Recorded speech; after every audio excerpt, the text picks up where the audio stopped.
All right, folks, welcome to another PopsToberFest. We're going to talk about a film that I don't know. I kind of had a little trouble getting into, but I ultimately got it, watched it. Today, you know what? We are going to talk about it. Not going to nix it off my list, and that'll be Monster Squad 2006.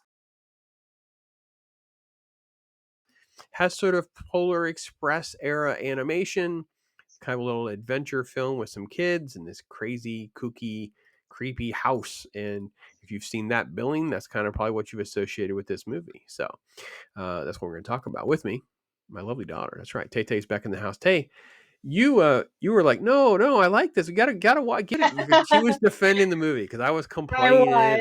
I I was kind love of it. whiny, and I admit, about the time I'm kind of quitting on the film or wanting to kind of throw my hands up in the air, like, I'm good. She's like, no, just go a little bit farther. And it's true. You got to go a little bit into this movie for it to really turn into good. But you were really enjoying this experience, weren't you? I do. I love this movie. I've loved it since I first saw it. Every single time I watch it, I feel like I enjoy it more and more. Overall, just in general, the history and the lore that they put into this film with the house and the connections and the impact that the kids have, like you said, a lot of Monster Squad feels throughout.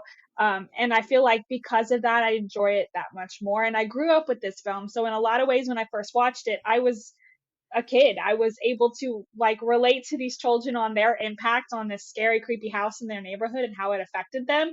So seeing it as an adult, I'm kind of flashback to those moments and kind of understanding, because a lot of people, you grow up in these times where you know that there's that creepy house on the street that everyone kind of slowly walks past for or goes the long way around because they don't want to get too close. And so having this creepy house made it that much more enjoyable for me because I remember having those feelings as a kid. And I feel because of that, maybe I have a little bit of a different take on it, but overall, I really enjoyed the movie and the story. So, folks, if you're not familiar with Polar Express or that type of animation, it's just basically a discovery adventure, Goonies, Monster Squad, and a lot of Harry Potter. By the way, oh my goodness, there's a lot of sort of like Harry Potter parallels between their the dynamics of these main characters.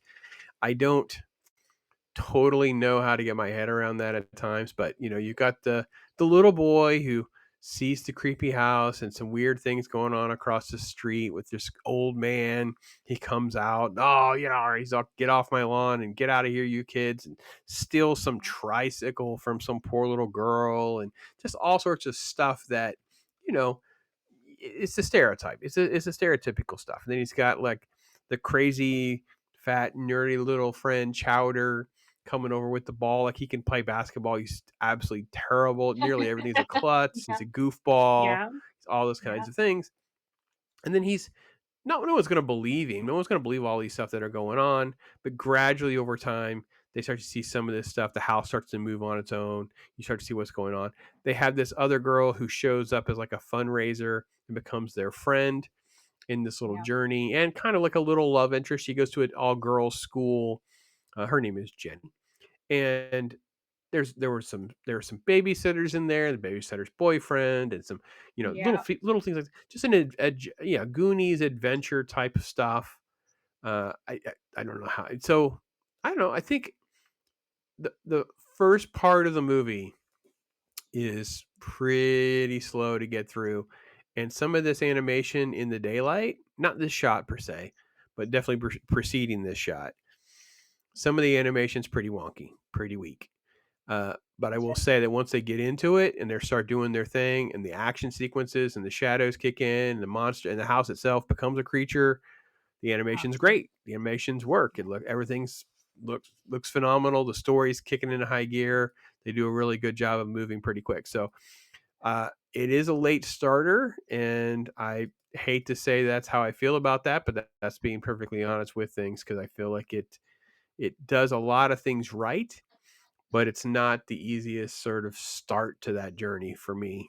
But yeah, at the end, that was my general idea. Where am I right and where am I wrong, Tay?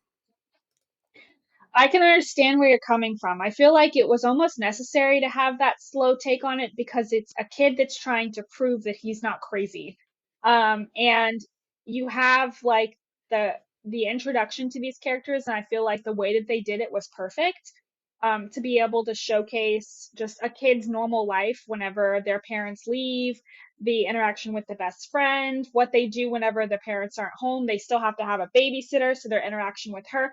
I feel like that makes it more and more realistic. And then when you have them peeking on this house, spying to try to prove a point, that's what, like, to have their own version of a stakeout as kids. Like, that's a normal experience that a lot of kids had, and I feel like they're the only ones that are noticing it, makes it that much more impacting for people that are watching it and seeing, like, I can't imagine being this kid that sees all of this stuff, but then everybody else is like, it's just a creepy house. Like, calm yourself down. Like, it, trying to show to the babysitter and to the parents, and the babysitter's like, no, you're being obnoxious. We'll go over there and I'm going to show you. And then, like, that those moments are what really transitioned this movie throughout. I guess from a lot of standpoints as an adult, because I was rewatching it now versus when I was a child, I can see those moments where if they had sped it up a lot more in the beginning, it would have been more enjoyable for a lot of people that are older watchers. But when you are sitting down and watching this as with your kids have to bond to these characters. They don't understand that as much. Character development is new to them. So for them being able to see that experience for these kids over time throughout, and kind of how they're not being like, they're being told by the adults in their life, like, you're just seeing things, like there's no, like, monsters aren't real, and then to be able to kind of get that reassurance that no, we're not crazy, this is a thing. It brings this, like, it gets that circle storytelling, I guess, for me. That's fair. I mean, you're right because it is a kids movie first and foremost. It is also a 90-minute movie. It's not like it's something you drug out for 2 hours. So I'm being True. critical because that was how my reaction was, and it was sort of like I think the babysitter stuff was just a little long-winded, and we just didn't need as much, especially with the boyfriend part. Like I don't think we needed quite as much with him and all of that. But I think that the animation being kind of wonky was part of my problem too. But again, this is daylight CGI, Yeah. daylight graphics, and stuff like that. It's always more challenging. But at the same time, Nevercracker, who is this crazy old neighbor, voiced by Steve Buscemi, who is phenomenal. My Yeah. goodness, it didn't. It's one of those things where it just totally gets immersed in his little role as that old nasty "get off your lawn, I hate you, get out of here, kid." Mhm. And then when you kind of move through the dynamics with the kids and try and figure out how to get through things, and you have the babysitter involved, which is Maggie Gyllenhaal. Kind of looks too much like Maggie Gyllenhaal, by the way. It I'm being did. quite. Yeah. Yeah, Like a I teenage mean, version of her. Yeah. yeah, they did. Uh, who doesn't believe, it's like, do this, do that. And then she has her boyfriend showing up and some different things that are kind of happening and transpiring before we kind of get deeper into the actual story. And like I said, once it starts to get going, especially once they have the vacuum cleaner stuff, I thought it actually worked out Yeah. pretty well. Once we're there, we're really doing pretty good. We're cooking with some Crisco. I will say though, the police stuff also was a little funky. Like the police were, it just seemed like we were dragging that part out a little bit.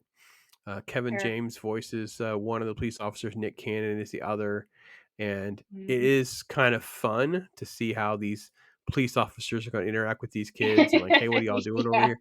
Which, by the way, they're Yeah. not like in a strange neighborhood. They're just across the street from the one kid's Right. house. So the I don't know about you, it kind of feels like the police are a little overreacting in this movie, which I guess could lend into the appeal to the kids, like almost like a fear of authority, maybe. I don't know. What are your thoughts on the police in this movie? Yes and no, and I feel like it kind of adds to the amusements sometimes because the kids can't even take them seriously because you have this rookie cop who during the daytime is shining his flashlight in your face and you're like, dude, you need to, like, calm down. He's doing somersaults when he doesn't need to. Like, the rookie cop side of it, I feel like added to the experience of, like, he's trying to overdo it to compensate for the fact that he's a newbie, and these are just kids. So at one point in time, I believe that the one cop that is voiced by Kevin James, who definitely seems like he's more of like, hey, I've been doing this now, I'm stuck with the rookie kind of, he does kind of point out like, hey, these are just kids, we're just going to handle it and kind of leave. And the other guys just like overdoing it for no reason. Just like you said, these kids are just going across the street. Like, I don't know if I would go that crazy. It doesn't even seem like it was a reporting thing. It's like they're just kind of monitoring the neighborhood and like neighborhood watch kind of. So I don't. It's kind of. I don't know if it would say it's necessary, but at the same time, it's like you have kids that are on private property, so I can understand why it's put in the film the way it is. And like I said, to circle back to, um, you have to prove that you're not crazy, and now the kids are having to prove that to a higher authority as far as police officers. And whenever that's shown that they were correct, that's when it starts to kind of make it to where you get that monster squad feel of like, no, see, we weren't crazy, we did it. And I feel like that's where it kind of gets uh, that nostalgia and that reminiscence to back to like those older films that we used to have with like Goonies and Monster Squad that were live action, bringing that into like an animated film. Yeah, I think that, and it saves itself, especially folks, because at some point the house kind of panics and it actually turns on the police because it reveals itself to adults. Because you really are, I guess there is a moment, and again, I'm going to just take it on first watch value. You could almost go, well, maybe this is the kid's imagination. It's not actually happening because it never happens to an adult. And Very then true. that's contradicted by the boyfriend. The boyfriend goes, whatever. But now we have the police as Yeah. well. So the house starts to transform. It attacks, and again, like the Whomping Willow from Harry and Potter, the kids end Yep. up inside the house, and then it become like an adventure, very Goonies, of trying to unpack what's actually going on in the painting, who this person is, and kind of how this Yeah. is all transpiring with the house, and how this makes any sense. They find all these different things, and you end up with sort of this really fascinating backstory of a bewitched haunted house and why. Which I have to be Yeah. honest, unlike a lot of haunted house movies, especially ones that are considered good horror movies, it had a pretty interesting dynamic of why this is actually happening. Like it doesn't, you don't always get that in sometimes I think horror films forget they have to make sense. It at least Yeah. tried to make some sense and live with the rules that it created for itself. So I had to have some respect for that. That I grew to enjoy as I gave the film a chance and got into my second and then the third act. Like, oh, okay, okay, I see what y'all are doing here. Yeah. Pretty good stuff. Pretty good stuff. Yeah. Any favorite moments from that part of the movie? Just anything with the house. I feel like the house itself and the backstory and the way her body is implemented into the house, like the uvula was like one of my favorite scenes of the whole movie. And Mm. I know, I'm pretty sure that that was something that was unfortunately spoiled back when they had like the trailers and stuff. But it was just so funny just to see like the way like these kids are going through a haunted house, but it's legitimately a living creature at this point. It's not just, oh, like this house is spooky and things pop out or things move on their own. And I feel like them making the house a living being the way they did, implementing body parts throughout the house and the backstory with the neighbor and why the neighbor is so protective, it makes it to where you almost have like this connection to this monster. And very similar to how we have with other classic monsters like Frankenstein, it makes you have that understanding and that respect for this house in a lot of ways as to why it had that anger the way it did. Yeah, I like it a lot. I thought it was a nice, kind of a sweet little backstory that had a lot of really interesting elements to it. And then it kind of unpacks into sort of a really nightmarish, almost like Night of Living Dead sort of experience. Like, whoa, what a we really got dark and edgy on this. Yeah, it And did. then the callback, the setup and the callback with the construction site was actually something I totally forgot. I kind of remembered it in the latter half of the movie, but I forgot about the setup. So when it pays off and you get a chance for Chowder gets a little bit of a moment, but you actually get a chance for DJ to be heroic and having Jenny like give him a little kiss, but also like go get him, Tiger kind of attitude, which is super Yeah, sweet and a great yeah, message for what that's what guys want. Guys want a woman that'll do that and say, listen, you know what? The world might even think you're crazy, but I got your back. I'm with you. I'm supporting you. And, I think that was, it really delivers on that. And then, of course, the whole constant thing, because she's so morbidly obese and was being mocked, but she has this guy who just loves her and cares about her, will take care of her. Like, oh, okay. I see mhm, what you did there, too. So, yeah, this movie yeah. really deals with a lot of interesting conversation starters. Did your kids watch this movie too, or no? Aria hasn't watched it yet. Caleb loves this movie. This is one of his annual movies that we always have to watch. It has to be on the list to be able to get spooky in some way. I don't know if it's because he relates to any of the characters. I've never gone that far in depth. Maybe that'll be a conversation we have this year because I haven't watched with them with it yet. We are Ari is actually interested in watching this movie. We sat down and kind of talked about it a lot more and just kind of explained to her like the circumstances of it. And Ari is my spooky kid for sure. She's very like, I love werewolves and vampires and Wednesday's amazing. And so I feel like she's going to really get into this and find it extremely funny and enjoyable. I just find it that it's one of those things with when you have to introduce films with your kids, it is good to watch it first and understand your kids' limits so you can kind of give them an idea and prepare them for it to understand if this is something they actually will enjoy it if they are ready for. It is rated as a PG film because of the fact that it does have those darker elements, I feel. So it is something that you kind of have to prepare your kids and prepare yourself for just in case. But my daughter's 7. She does like the spooky stuff. This is one of her favorite times of the year. So I don't feel like I will have that struggle, but not every 7-year-old is like that. So, That's very true, and I know that, kids that are a little bit older even could have a trouble because it is just a different yeah. sort of spooky kinda thing because it's a house. So, your house could feel or look in a way that, could have some scary elements or something that could come to life, so you'd have to kinda know all that. Other than that, everything is fine. Motion capture's pretty good when it's used right. First half of the movie, I think, is little meh on that part of it. Takes a little slow roll getting there, but overall, it does a really good job of having a nice Goonies Halloween type adventure that feels a little Tim Burton-y meets Polar Express. So I'm going to lean into a 3 out of 5. I Yeah. don't. I think if you grew up around this movie, you probably love it a little bit more than I would. I also think if you're really into some of that kind of animation and some of that type of style, you're probably a little more forgiving than I am. I think that it is really a good gateway film. That's why we chose it and kept it because I think it's a good gateway film as well.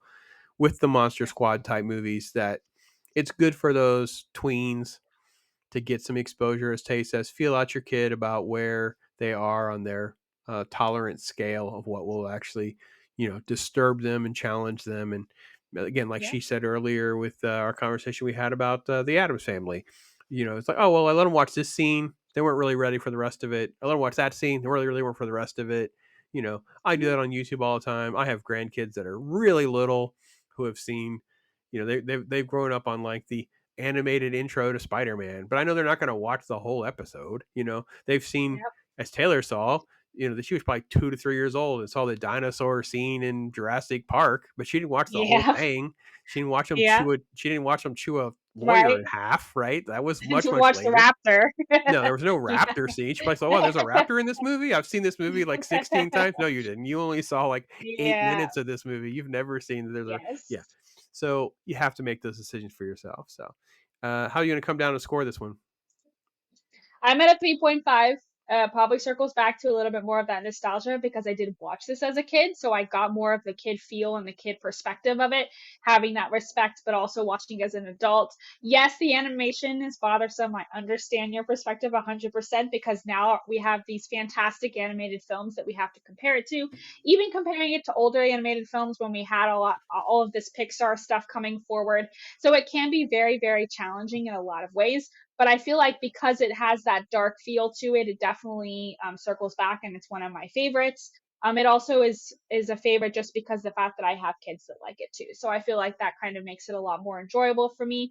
A 3.5 just overall for the story. It really sucks you in once it starts to introduce more of the house. I love the house concept overall. The backstory that it has, the way that they implemented parts of the house into it, as far as the spirit basically completely consuming it, I feel like in that sense, it makes it to where it's such an engulfing film for me that I love it through and through. And we didn't mention it, but by the way, folks, don't click off the end of this movie. There's a ton little of like almost like stingers by today's standards to like let you know what happens to everyone who got sucked in the house. So don't sit there and like, oh my Yes. gosh, the boyfriend actually Oh died. No, no. no, he crawled Yeah. out of the hole. The police The crawl out of police the hole. officers. Yeah, Yes. don't It's don't funny cut it off. though. And it's actually kind of fun to see how they Yeah. resolve all of that. I will Yeah. also For sure. say, as I was critical of this movie, I'm pretty critical universally of how they use CGI and visual effects because when they get greedy and they use them with light backgrounds or during the daytime is usually when they don't work well. This is not something that's unique to this movie or some others.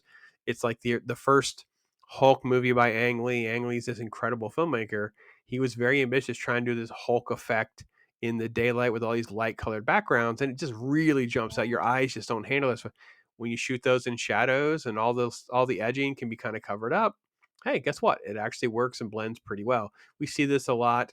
Actually, I just saw a movie trailer and I thought, oh, that's a terrible choice. Why did you shoot it so that it's in the daylight with a nice blue background in the sky? Like this ship would have looked really Mhm. well if you had just had it a little darker, a little cloudier, a little bit hide your edges. They just, even Yeah. today they make the same mistakes in my opinion. So this is why like when you watch a show like Wednesday, the visual effects work so well because almost everything is shadow and dark and kind of edgy. So it's very easy to hide. The issues with CGI in Wednesday is usually like, I don't know, the hide's eyes or something because they're just light colored. They kind of jump out on purpose, but they kind of look funky because of how they're. This is the so it's not a monster house problem per se. And we'll say this over and again when we do different movies, different projects. When my little alarm bell goes off, it's like, yeah, they got a little. This isn't going to age well or whatever, but you got to have some growing pains. You had to have some experiments. You had to have some things that they learned from. This was a fun one. I'm glad Taylor made me stay and watch the whole thing. It actually made me. Yeah. I did enjoy I'm it. glad you watched it because the backstory itself, like I said, the house is fantastic. There's a reason why it's the main point of this film, and once you get into it and you start to really see get that basically that personality from the house itself and the backstory that comes with it's just fantastic. It's so well done. Sounds good. Sounds good. Folks, tell us what you guys think. If you watch Monster House, do you watch it with your kids? What are some of your favorite parts or not? Also, some suggestions and recommendations. Always open to hear from you guys that are out there. And appreciate having Tay in the house and you guys watching. Thanks for everything, folks. Make sure you take care. I am Pops. On July 21st, No detectable movement. What are you weirdos up to? There's something going on at that house. get ready We're gonna have to go inside. Say what? for the most incredible, thrilling, mind-blowing, No more Mountain Dew. heart-stopping, and hilarious adventure of the summer. Oh, yeah. From executive producers Robert Zemeckis and Steven Spielberg, Monster House. Did I miss anything interesting? Rated PG, directed by Gil Pennon.